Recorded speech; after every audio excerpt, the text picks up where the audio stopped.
We're now joined by political analyst, Professor Stephen Friedman. Prof, a very good afternoon to you.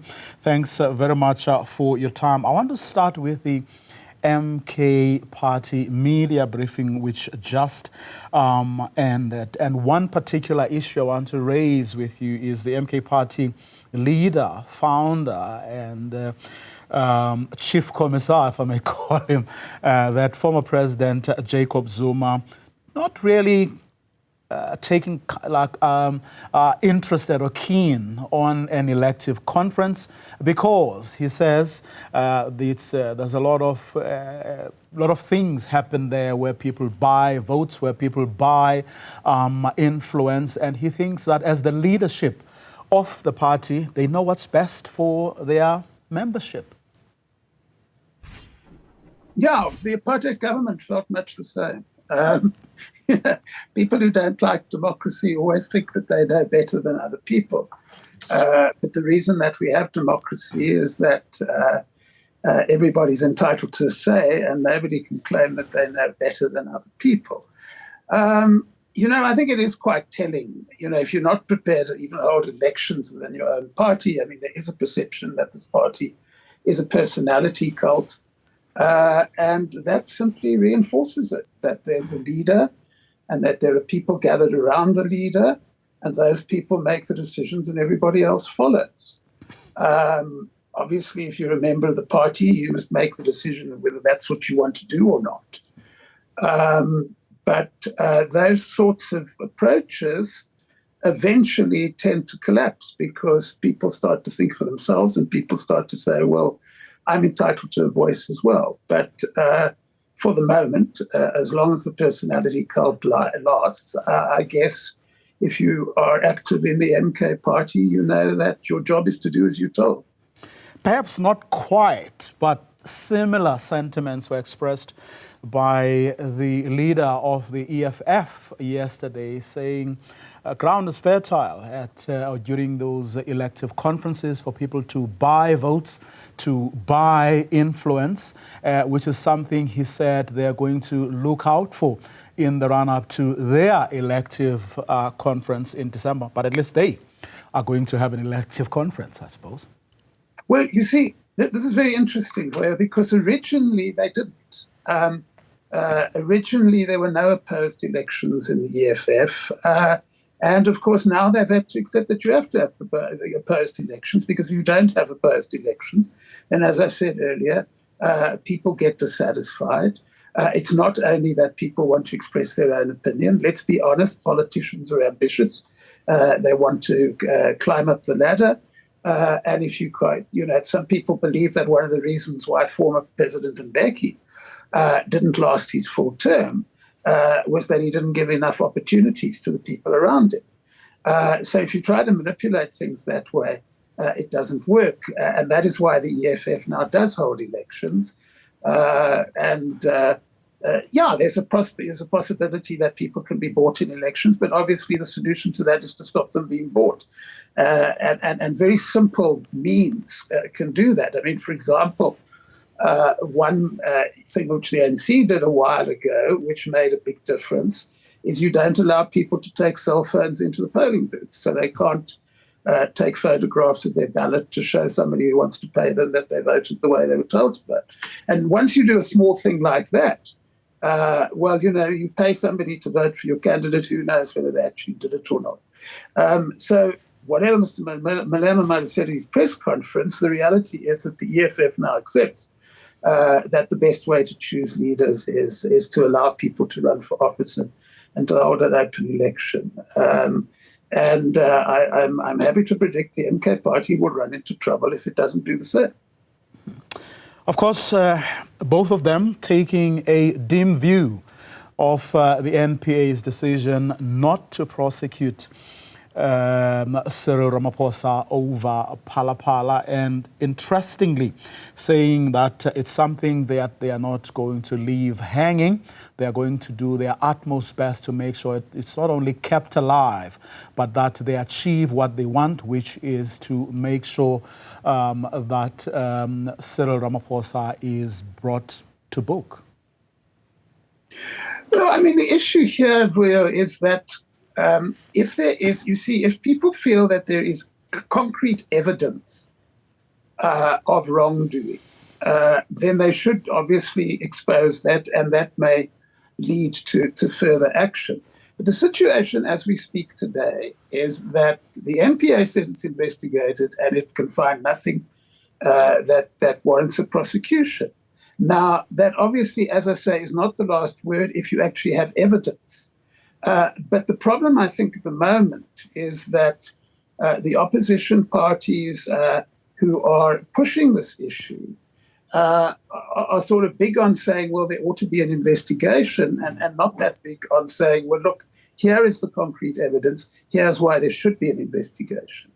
And I don't think anything is going to change unless they can produce concrete evidence. Whether you think the NPA is competent or not, and there's a debate about that. I mean, one of the things that has changed over the last few years is that the NPA is run by lawyers. It's not run by politicians.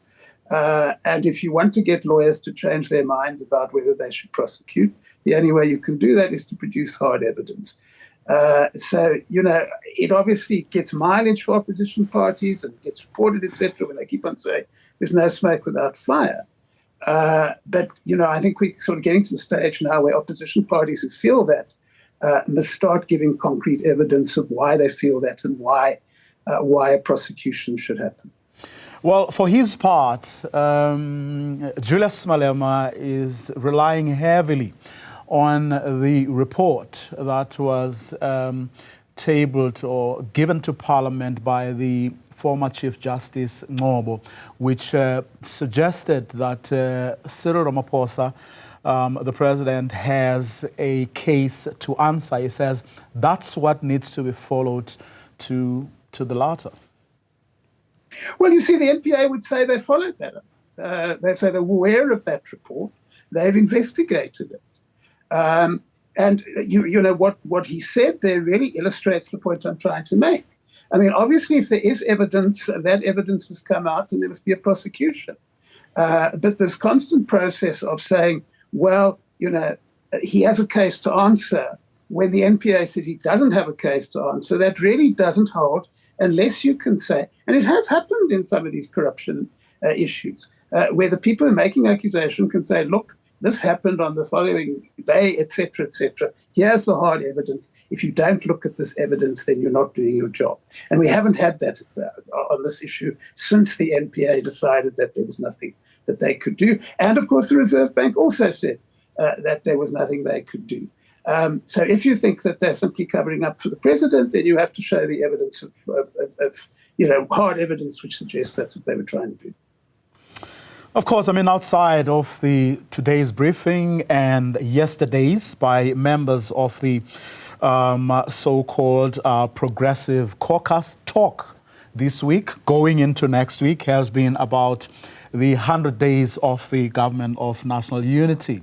And watching John Steenhuisen's briefing earlier, I got a sense that they are definitely enjoying the ride, for now at least, and they seem to have no intention of getting off the train anytime soon. I don't know what you made overall of what John Steenhuisen had to say today.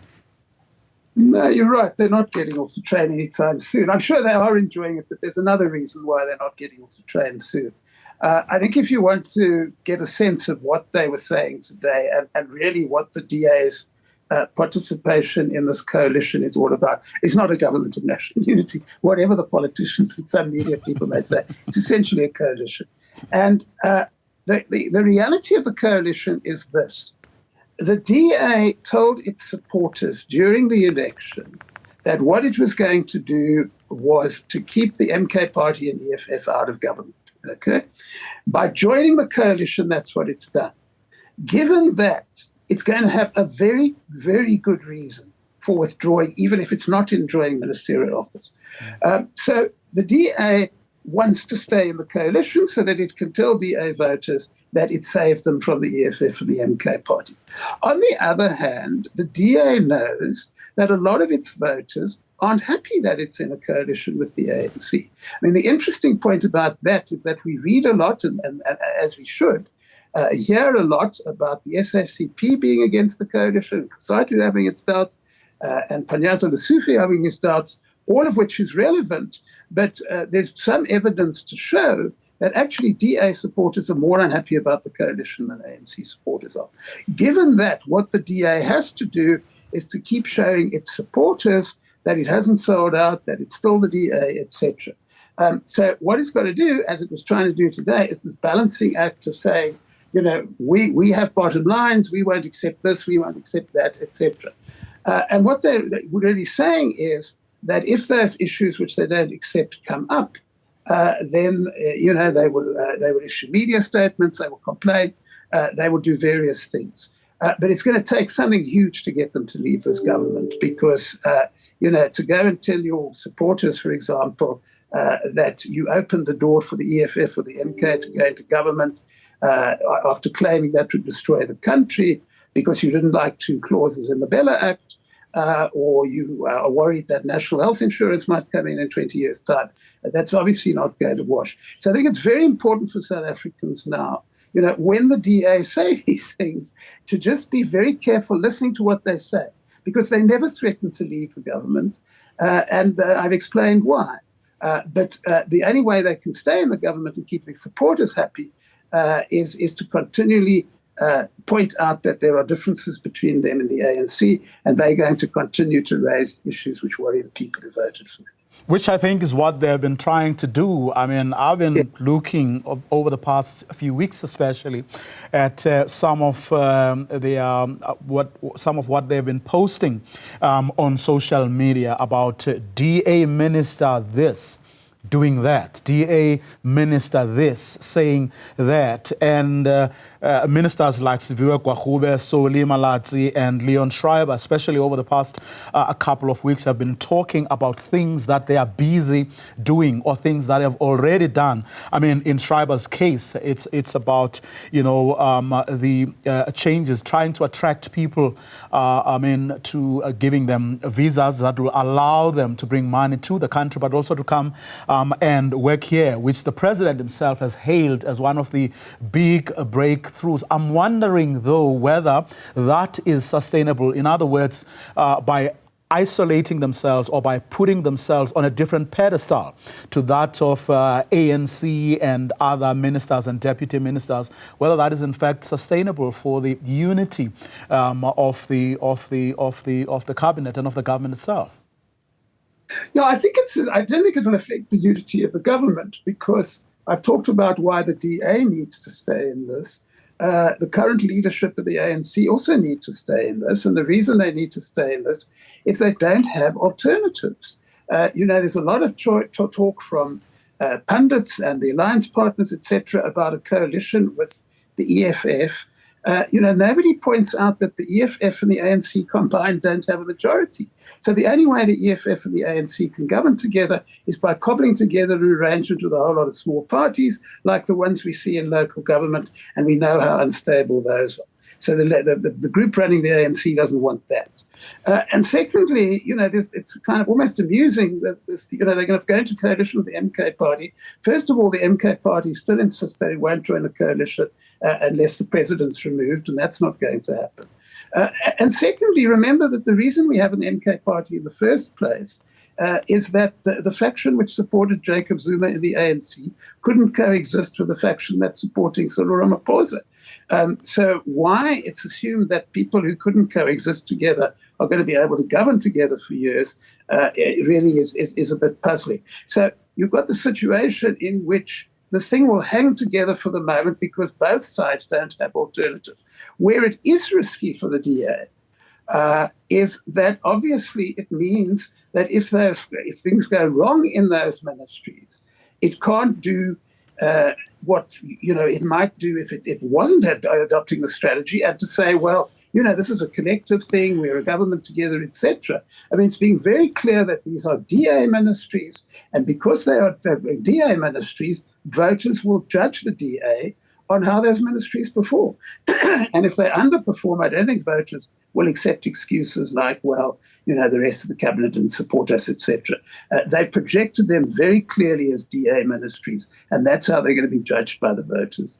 But doesn't the ANC have itself to blame, in the sense that if you look at these visa reforms, the president has been promising this for years, and a DA minister then came in and delivered on that. If you look at the NHI, it's been in the pipeline for so many years, and the ANC itself delayed in approving it, let alone implementing. We haven't even started that yet. Look, I think the point about this, where if they're less interested in the party politics and less interested in what this means for South Africans, is the point you make is a very good one. All sorts of things are happening now which hadn't happened in the past. I write this weekly column, and I made the point a couple of weeks ago. All the stuff we're seeing in the media at the moment about extortion. Extortion's been a problem in this country for at least 10 to 15 years. Why are people paying attention to it now? Why is it actually being noticed now? And the answer is because we're in a new political era in this country, because we're in the era of much more competitive politics. And just as a DA, Home Affairs Minister, knows that if he doesn't do these things, he will be judged, so ANC ministers must start realizing that if they don't do their job, people are going to be judged. So it's much more competitive now. Parties have to worry a lot more now about what will fly with voters and what won't. And that is positive for South Africans, because it means that things get done, because they're worried that if they don't get them done, they'll pay a price at the next election, which really is the way the system's supposed to work. Quick parting shot, Prof. When everything has been said and done, outside of being well received by the markets, the rating agencies, business organizations here in the country and outside, does the GNU really have something concrete, especially towards the poor, to show for itself? Well, not yet, and that's an excellent question, because I think that's central. Because the issue is this arrangement going to last? Remember that as things stand at the moment, this is the arrangement of parties who want to keep the Constitution, and they're being challenged by parties who don't want to keep the Constitution. And I think we've got to be very aware that if there is nothing in this arrangement for the majority of South Africans, people living in poverty, people living in shack settlements and townships, then the whole thing is going to end in tears, because people are going to look at this thing and say, my life hasn't improved. And because my life hasn't improved, why should I support this? So at the moment, there's a bounce, if you like, for the coalition, because many people, including people who've been living in poverty, feel that hopefully there's a chance that we're going to get better now. But if they don't get better, then this arrangement is going to find it very difficult to survive. So I'm going to judge this, and I think most voters are going to judge this by whether it actually improves the lives of South Africans living in townships and shack settlements. Professor Friedman, thank you very much for your time. Professor Stephen Friedman, wrapping what we normally do on a Friday, which is to look back at the week in the body politic, and of course looking at the key stories, some of the main stories of the week, and throwing forward to, of course, the next week. And